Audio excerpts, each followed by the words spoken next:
হোশ গ্যালদিনিস B with me এক লাফে পৌঁছে গেলাম ক্যানিং স্টেশন। আর এখানে হাতছানি দিয়ে ডাকছে আমাদের সোনাখালিতে বোট অন্নপূর্ণা। ব্যাস উঠে যেতেই ওয়েলকাম ড্রিঙ্ক হাতে চলে এলো, একটা মাজার সাথে জলের বোতল, তারপরেই সকালের ব্রেকফাস্ট, লুচি আলুর দম, সাথে ছিল একটা রসগোল্লা এবং তারপরেই দিয়ে দিল দুধ চা।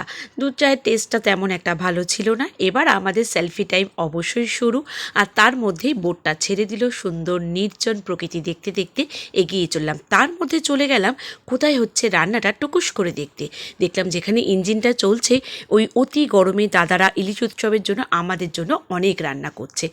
এবং আমরা দেখলাম এত সুন্দর সবুজ আর সবুজ, কলকাতায় যেটা একদমই বিরল। তার মধ্যে আমাদের হাতে গরম গরম চলে এলো আমুদি মাছ ভাজা এবং আবার রিকোয়েস্টে চা। সুন্দরবনে অনেক দ্বীপ আছে, সেই দ্বীপগুলোর কাছ দিয়ে আমরা এখন পার হচ্ছি এবং হতে হতে আমাদের প্রথম গন্তব্যে পৌঁছে গেলাম হ্যামিল্টন বাংলো। এখন সবারই জানা একটি ঘটনা আছে, বিশ্বকবি রবীন্দ্রনাথ ঠাকুর হ্যামিল্টনের সাহেবের সাথে এখানে একদিন রাত্রি যাপন করেন। তারই মূর্তিগুলো প্রতিকৃতি হিসাবে তৈরি করা আছে পুরো জায়গাটাতে। রবীন্দ্রনাথের মূর্তি রয়েছে, এখানে রয়েছে ঝুমুর নাচ করছে আদিবাসীদের মূর্তি করা রয়েছে, একটি বুদ্ধ মূর্তিও আছে। আর আমার দিদি এখানে পুরোপুরি এনজয় করছে। তারপরেই হয়ে গেল দুপুরের লাঞ্চের টাইম, যেটার আশায় বসেছিলাম যে কী দেয় লাঞ্চে। ভাত, ডাল, বেগুনি, লঙ্কা, লেবু সহযোগে দিয়ে দিল ইলিশ মাছের মাথা দিয়ে, কুমড়ো আলু দিয়ে পুঁই শাকের চচ্চড়ি। আর তারপরেই চলে এলো সেই কাঙ্ক্ষিত দই ইলিশ। উফ, যেরম সাইজ, আর সত্যি বলতে দারুণ টেস্ট। ভাবতেই পারিনি এত ভালো টেস্ট হবে। ইলিশের সেকেন্ড আইটেম ছিল ইলিশ পাতুরি। ইলিশ পাতুরিটাও বেশ হয়েছিল। তারপরে ছিল আমের চাটনি, পাঁপড় আর রেড কাউয়ের মিষ্টি দই, কিন্তু বেশ টকটক খেতে ছিল, ভালো লাগছিল। একটা করে গোটা ফলও আমাদের দিয়েছিল, পেয়ারা। আর তারপরে আমি চলে গেলাম কোথায় ইঞ্জিনটা চলছে আর আমাদের ট্রাভেলের মালিকের সঙ্গে দেখা করতে।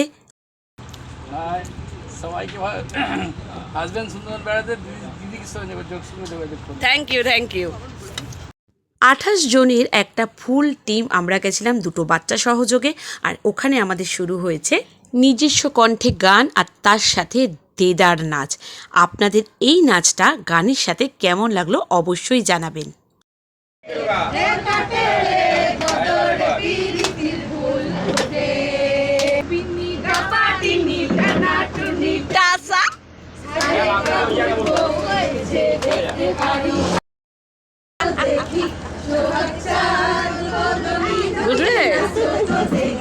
সন্ধেবেলা হোটেলে চিকেন পকোড়া সহযোগে ঝুমুর নাচের ব্যবস্থা হয়েছে।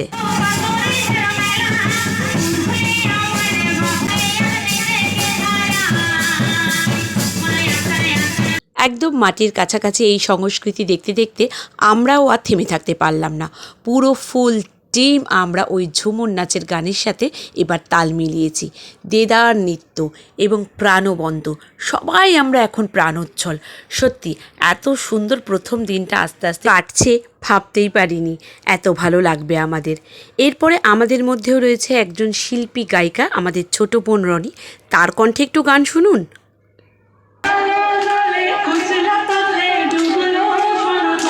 এবারে হাজির করছি ডিনারে আমাদেরকে কি কি দেওয়া হলো। প্লেন ডাল, করকরে আলু ভাজা আর খাসির মাংস। আমার পছন্দের গুর্দাটা দিদি পেয়েছিল, যেটা আমাকে দিয়ে দিয়েছিল। তবে ওনারা কিন্তু স্যালাড সহযোগে এটা দিচ্ছিল। আর রান্না হয়েছিল মাঝ নদীতে বোটে, সেখান থেকে আনতে আনতে একটু যা ঠান্ডা হয়ে গেছিলো। আজকে তবে টাটা।